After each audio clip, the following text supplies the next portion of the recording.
Let's watch this video.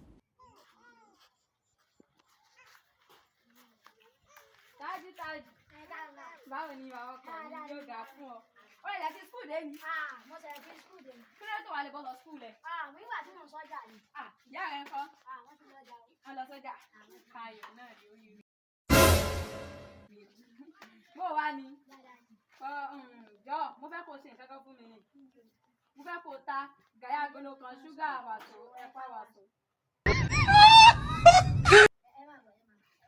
Ẹ má bọ̀ ẹ jẹ́ ká. Mo ti mọ̀ pé nǹkan tẹ́ fẹ́ sọ náà nù. Kí fìlà yín tó dàbí ṣọ́ọ̀ṣì oko. Kí ẹ tó wà dàbí igi ẹ̀fọ́. Bàtà yín ló dàbí bí kọ́ńsó àgbáyé o.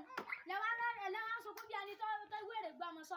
Imú yín wá bí gùn bí fèrè Jésù. Kí lẹ wá lanu. Yourself a season.